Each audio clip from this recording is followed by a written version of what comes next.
Shalom saudara, siapa di antara kita yang tidak mau menang? Saya percaya semua orang ingin menang. Menang berarti berhasil, sukses, dan mendatangkan kebahagiaan. Baik ketika menghadapi pergumulan, tekanan, kesulitan, tantangan, dan masalah hidup yang ada dalam diri, rumah tangga, pekerjaan, usaha, pelayanan, pertandingan iman, dan seluruh aspek kehidupan kita. Namun pertanyaannya, bagaimana kita meraih kemenangan tersebut? Cara apa yang kita gunakan untuk meraih kemenangan dan keberhasilan tersebut? Nah, dalam VOP kali ini kita akan membahas tentang meraih kemenangan dengan cara Tuhan. Kita akan melihat bagaimana menang dengan cara Tuhan berbeda dengan menang dengan cara dunia. Pertama, kita akan melihat dari sisi kualifikasi pribadi seorang pemenang. Terdapat perbedaan kualifikasi seorang pemenang menurut penilaian atau standar dunia dan Tuhan. Biasanya, dunia akan berkata bahwa orang yang menang atau berhasil adalah mereka yang punya kualifikasi terpelajar, pintar, bijaksana, terpandang, kuat, dan punya posisi yang bagus. Tentu saja ini baik, namun hal-hal tersebut bukanlah faktor penentu dalam meraih kemenangan. Berdasarkan 1 Korintus 1 ayat 26-29 dan Mazmur 20 ayat 7, kita mendapati bahwa faktor penentu seseorang meraih kemenangan adalah Tuhan, bukan kualifikasi pribadi. Tuhanlah yang memberikan kemenangan, bukan karena kekuatan dan kehebatan manusia. Oleh karena itu, setiap kita punya kesempatan untuk meraih kemenangan di dalam Tuhan. Kita bisa melihat contoh-contoh di Alkitab seperti Yusuf, Daud, Gideon, dan lain-lain. Menurut pandangan dunia, mereka tidak memiliki kualifikasi untuk meraih kemenangan dalam hidup. Namun berbeda dengan pandangan Tuhan. Justru Tuhan memilih dan menjadikan mereka sebagai pemenangnya. Maka dari itu, kita tidak perlu minder, takut, ataupun khawatir dengan latar belakang dan kondisi kita. Mendekatlah dan terus berharap hanya kepada Tuhan, sambil terus berusaha dan mengimprove diri, sehingga kita menjadi pribadi yang berkualitas dan dapat dipercaya. Sebaliknya, jangan sombong dan merasa hebat atas setiap pencapaian kita. Tuhanlah yang memilih dan meneguhkan kita. Dia juga yang memampukan dan menyertai kita. Kedua, kemenangan juga berbicara soal metode atau cara untuk meraih kemenangan itu. Cara yang Tuhan pakai seringkali berbeda dengan cara-cara dunia atau manusia, sehingga kita tidak bisa membatasi cara yang dapat dipakainya. Cara-cara luar biasa yang tidak dapat kita pikir dengan nalar manusia.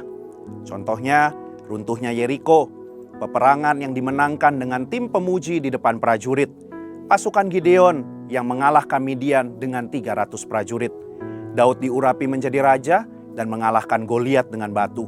Orang-orang yang mendapatkan mujizat dan kesembuhan dari Yesus dengan cara yang berbeda-beda, seperti perkataan Tuhan, jubah Yesus, air liur bercampur tanah, air jadi anggur, dan sebagainya. Serta Paulus yang bebas dari penjara dengan pujian dan penyembahan, dan seterusnya. Peristiwa-peristiwa ini memberikan pengertian kepada kita bahwa Tuhan bisa memakai cara apapun untuk mendatangkan kemenangan bagi umatnya, selama kita percaya dan melakukan perintahnya. Bagi kita saat ini, terdapat Alkitab sebagai panduan dan cara untuk menjalani dan meraih kemenangan dalam hidup ini. Bagi dunia, cara-cara ini tidak populer dan mungkin ada yang berkata tidak relevan. Tapi kita percaya bahwa Tuhan memberikan kemenangan kepada umatnya dengan caranya yang ajaib. Ketiga, kemenangan juga mengenai masalah waktu.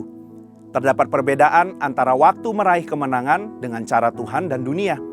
Jika dunia menuntut tenggat waktu dalam meraih kemenangan dengan perhitungan secara matematis, maka Tuhan kita tidak bisa dipaksa untuk memakai perhitungan secara matematis dalam meraih kemenangan atau keberhasilan. Kita bisa melihat contoh-contoh di Alkitab seperti Abraham, Musa, Israel, Yusuf, Daud, Ayub, dan lain-lain yang menantikan kemenangan dengan tekun dalam waktunya Tuhan. Ada yang menantikan setahun, namun juga ada yang 40 tahun. Secara dunia, hal ini tentu merupakan waktu yang panjang dan tidak populer. Namun Pengkhotbah 3 ayat yang 11 mengatakan, Tuhan membuat segala sesuatu indah pada waktunya. Waktu Tuhan berbeda dengan waktu dunia. Mungkin terasa begitu lambat, tapi waktu Tuhan tidak pernah terlambat. Maka dari itu, tetaplah percaya dan usahakan yang terbaik yang kita bisa. Kemenangan akan menjadi bagian milik kita. Alkitab memberikan langkah praktis yang dapat kita lakukan untuk meraih kemenangan. Pertama, beriman dan mengandalkan Tuhan. Kedua, ikuti dan terapkan prinsip kebenaran firman Tuhan dalam kehidupan sehari-hari. Yang ketiga, tekun dan sabar. Kesimpulannya, kita perlu hati-hati dengan cara kita dalam meraih kemenangan. Tuhan memberikan kemenangan kepada orang-orang yang dikasihinya, namun kita perlu mengikuti dan menerapkan prinsip kebenaran firman Tuhan dalam kehidupan kita. Dan tetap sabar dalam menantikan waktunya. Selain itu, kita tidak boleh bermegah atas kemenangan atau keberhasilan kita, karena itu adalah pemberian Tuhan. Mari kita meraih kemenangan bersama Tuhan dengan caranya sambil tetap memuliakan Tuhan dalam hidup kita. Saudara, untuk penjelasan lebih lengkap dari tim teologi kami, silakan scan QR Code atau buka link yang ada di atas. Tuhan Yesus memberkati.